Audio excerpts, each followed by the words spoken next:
With the season nearly being done, West Ham United are safe from relegation, but they will more than likely finish in that 17th spot this season unless they somehow overdo Tottenham and Man United.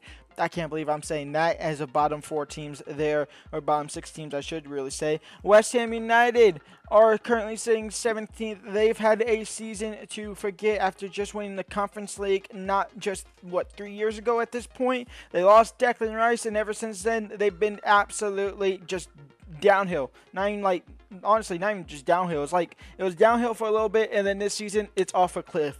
Is where they're going.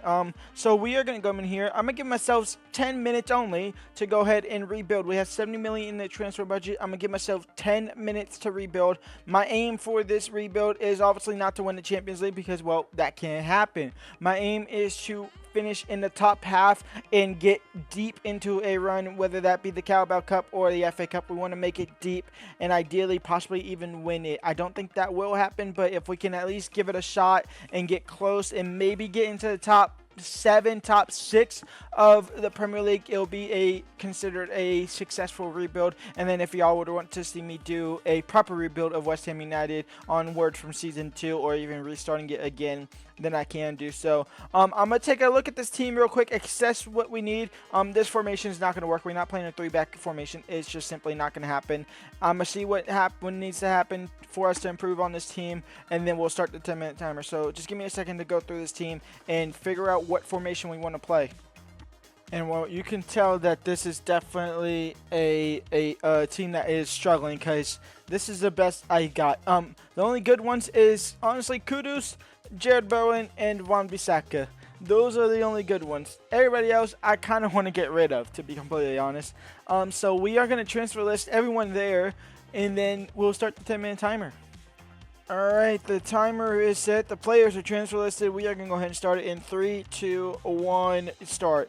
Let's see what can happen, what we can do. We have 70 million off of the bank board already, so yes, there is that. We're also just going to start selling as many players as possible, and then we'll start signing some. We're going to go ahead and give it a couple of, maybe like a minute or two of here of just selling players in the hopes that they go ahead and get sold instantly. We're honestly going to go ahead and instantly accept a lot of these guys, except Kudus. Kudus, I did not want to transfer offer ever again. He is kind of the key factor of this team here. So we are going to go ahead and do all this stuff. You want to do that? Areola, you can go. I should probably really look at a goalkeeper.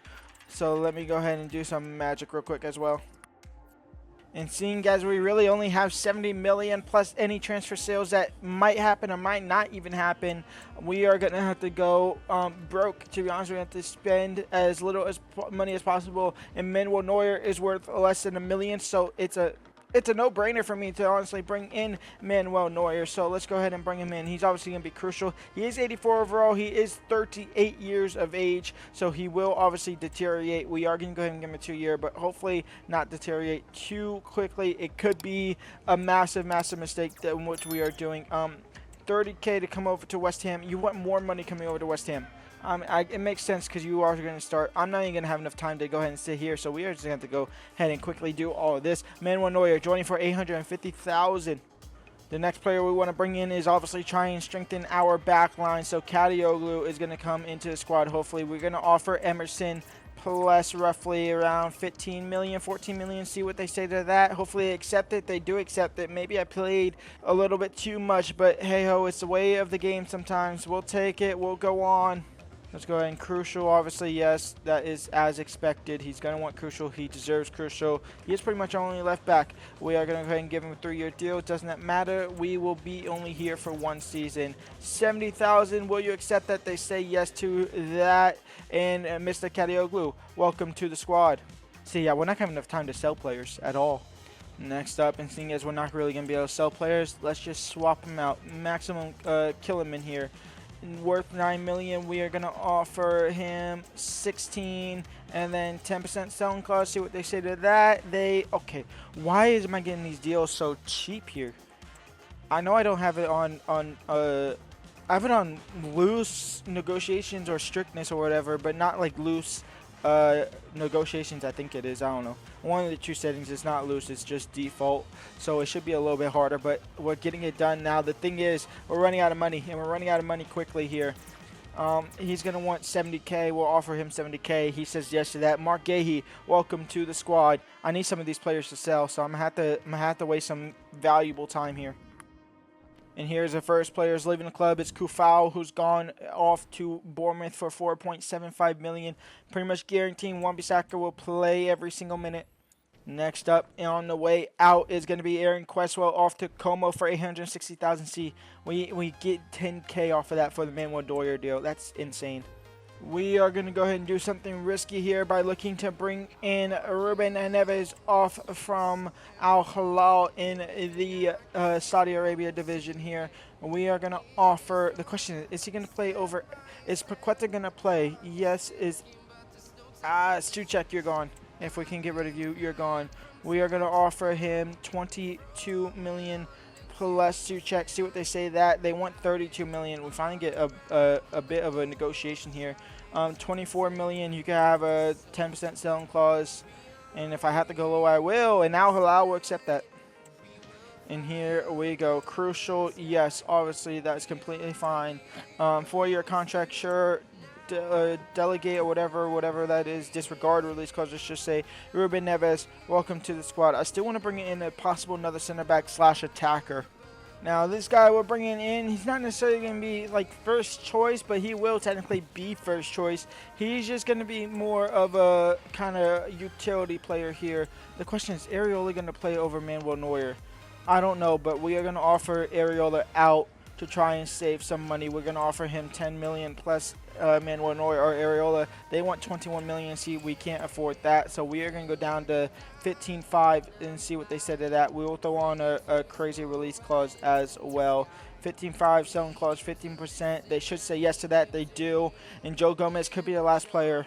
We still have roughly 3 minutes left to go here to possibly sell some more players, to maybe bring in another 1 or 2 players, but I think if we had to sell, we'd have to sell a massive name player like Kudus, like Jared Bowen, Wan-Bissaka, and that's just not going to happen. Can I even offer him? I can literally offer him just about what he wants, and hopefully he doesn't want more. Okay, thank the Lord for that. Joe Gomez comes in the squad, pretty much puts us at 0, and we are at 0. Every single penny is gone to Joe Gomez. So with 2.5 minutes left to go, we either sell some players or this rebuild is done. We say goodbye. There's a couple more players here. Luis Guilherme is off to Hoffenheim for just 5K, under 5 mil. So he's off there. We say goodbye to Danny Ings. He's off to Celtic for 2.3 mil. There is no way we are going to be able to bring in anybody that we want with 10 million and selling anyone else that's not Kudus or the big name players. So we are going to go ahead and call the rebuild with 1 minute and 13-ish left to go. And we are going to go ahead and just call it there. I'm going to build the squad up, and then we'll sim kind of month by month and give y'all updates throughout the whole entire season here. And so here is the team. Manuel Neuer as our goalkeeper, Wan-Bissaka, Gahey, and Gomez as our center backs, with Kadioglu as the left back, Ruben Neves and Alvarez as the CDMs, Jared Bowen, Kudus, and Paqueta as the cam, and then Fulkrug as our striker. Let's go kind of through competition, maybe not month through month, but like give you updates when we start the Carabao Cup and stuff like that, and then we'll go there. It's time for the Carabao Cup first round here, and we are taking on Cardiff City. A quick sim here, a 2-1 win. Ward-Prowse in the 89th minute after El Ghazi equalized in the 85th. We are at least into the next round of the Carabao Cup. Well, Carabao Cup here against Liverpool, I expect to lose this, so we'll just sim it through the calendar here. Our Carabao Cup journey will come to an end. Maybe not. It will not come to an end. We beat Liverpool 1-0. Was it 1-0? Sometimes it is bugged. It is a 1-0 win against Liverpool. So somehow we pass up a Big Six club in the Carabao Cup. That is massive. We'll see where our next game is. Next round of the Carabao Cup, it's actually here against Brighton. We will go ahead and... Okay, we'll hit the circle button. We will go ahead and quick sim it here, and we pick up a 5... EA. We got to talk EA. Because how do I win 2-0 but we go to a penalty shootout, and how do I lose a penalty shootout? Huh? I need to know what's happened there. We win 2-0. We lose 5-3 on a penalty shootout. That shouldn't even happened. And the fact that it went to extra time when there's not even extra time in the Carabao Cup, it's straight pens. Are we through or are we out? That's what I want to know. West Ham won 3-5. West Ham won 3-5. Well, we lost on penalties first off. We won the game, but we lost on penalties, and now it's saying we won on penalties. Are we in the next round or not? What is going on? We're out of the FA. We're out of the Carabao Cup. Cool. We got robbed. Well, I'll see y'all at January when the FA Cup starts. And halfway through the season, we are doing about as well as I wanted us to be completely honest. We are sitting in that mid-table region after 19 games, 28 points. We are 10 points away from our total totality of the points that they have currently in the season at the time of recording this. Arsenal is currently winning the league, and currently going down is Leicester City, Nottingham Forest, and Ipswich. Where's Southampton? Southampton's in 10th. Okay, though, this is an anomaly of a season. What is going on? How is Nottingham Forest in 19th when they're fighting for Champions League football in real life? My question is, where is Manuel Neuer? What rating is he? He's 81 rated. Oof. Fulkrug has 8 goals. Jared Bowen has 8 goals. Kudus has 3 goals. Kadioglu has 2 goals. So not really scoring. Who do we have in the first round of the FA Cup here? We have Middlesbrough. I almost said Nottingham Forest. We have Middlesbrough. That should be easy for us. All right, EA, don't glitch me out of this one. It's the FA Cup here between us and Middlesbrough away from home. Okay, well, it didn't glitch us out.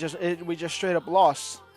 We straight up lost. Fulkrug missing a penalty in the 8th minute. Okay, well, this video is essentially over, to be completely honest. That is annoying. Well, at the end of the season, we'll see where we're at. And at the start of March, we go ahead and go through January, where we obviously lost back-to-back games. One against Man City, 2-1. We lost in the FA Cup. We picked up a 1-0 win against Fulham, and then back-to-back 2-2 draws against Crystal Palace and Aston Villa. And then in February, we started off with a loss against Chelsea, a nice bounce back against Brentford, in which we won 3-1. We lost against Arsenal 2-1, drew against Leicester City 1-1, and now we are in March, and we currently sit 10th in the Premier League table. Man United are having a good little bounce back. Just out of curiosity, we are 10 points off of European football. So European football for this club is maybe not achievable. But again, we want top 10 because we want to put this team back in contention to where they kind of should be in some points of season, where fans might be happy that they are sitting in top 10 and not fighting for relegation season in, season out, in which Leicester City, Ipswich Town, and Nottingham Forest are all three are in contention for relegation. So on to the start of May, the start of the last month of the season. We'll give a last little update then and see where the boys are with the last 4 games of the season.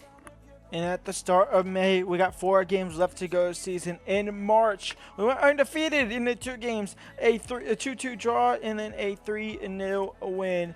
In April, we have also went undefeated. We beat Wolves 2-0. We draw to Bournemouth 1-1. We draw to Liverpool 3-3. A 3-0 win against Southampton, and then a 2-0 win against Brighton. We have 4 games left to go of the season, where I expect at least minimum 2. We have Tottenham and Man United, and then we have Nottingham Forest in Ipswich Town to close out the season, where we currently sit in 7th with 4 games left to go. We could theoretically get into the top 5 spot. We're only 4 points off of them. They do have a game in hand, though, so it could go back up to 7. But anything is possible. We see ourselves on a decent and kind of good of a form here. So the teams we play is in Man United, who's in 10th, Tottenham, who is in 5th. That's going to be a massive game. We have Ipswich Town, who is currently in 19th and are automatically relegated technically, and then Nottingham Forest, who are fighting for relegation but just safe off of relegation. Even with that game in hand against Everton, they could only be up ahead of relegation by 1 point. So end of May we come, and then end of the season. Well, end of the season is end of May, so we'll see where we finish off after these last 4 games of the season. Well, back-to-back losses against the top 6 sides, like I kind of expected. I was hoping for back-to-back wins. A draw against Nottingham Forest, and then a win against Ipswich Town. A 2-1 loss and a 1-0. It's not like we got beat, but we barely lost. We're obviously not going to be in the top 6 or top 5 for European football, but we do finish in 9th. at the end of the season. So we finish in ninth. Aston Villa and Spurs have one game left to go. Is that for Champions League football? Do they play each other for Champions League football? If so, that is absurd. They do. Okay, hold on. Give me 1 second. I'm going to quick sim that day. I kind of want to see who gets it. They play on the 27th or 28th or something like that. We're going to quick sim it up to that day. I kind of want to see who got Champions League football. And it is, please be Aston Villa. Oh, it's Tottenham. Tottenham got Champions League football. Man City go ahead and win the league. Arsenal go ahead and finish in second. Once again, second again. Ole, ole. Liverpool in third. A 10-point drop off from second to third. 13-point drop off from first to second. We missed out on European football, aka the top 5, by 8 points. So it's honestly not bad. We nearly double our goal tally. Not really, because double our goal tally would be 74. But 56 is not worse than. So we finished in the top 10. That is good for us. That's exactly where I wanted us to be. Going down is Leicester City, Ipswich, and Wolves. Nottingham Forest fly up the table. Aston Villa are your FA Cup winners. They go ahead and finish in they finish in second. They finish in that trophy spot there. They finish in the FA Cup. What am I trying to say? They lift up the FA Cup trophy. I don't know what I'm trying to say. The Carabao Cup winners go to Manchester City. They go ahead and do a domestic double. And then in the final of the Champions League, it's between Juventus and PSG. In the finals of the Tottenham win the Europa League. Tottenham's had a hell of a season. And then in the Conference League, Chelsea win that. So I do expect Chelsea to win the Conference League in real life. I expect Tottenham to be in the final of the Europa League, but not against Ajax, but obviously be against Manchester United, which I expect Manchester United to win that. And in Champions League final, it won't be Juventus, but it will possibly be PSG. And actually, at the time of this going out, it is the day of the Champions League semifinal second leg between Arsenal and PSG. You will know by now, if you're watching this video, whether or not Barcelona or Inter Milan go through. That is in about 4 hours time for me today. So we'll find out what team will go ahead and be in the FA Cup final or the Champions League final in the next couple of hours and next couple of days. Please, God, be Arsenal. Just let us do the impossible and come back against PSG. I will see y'all on Friday for another rebuild. Until then, leave a like, subscribe, and peace out.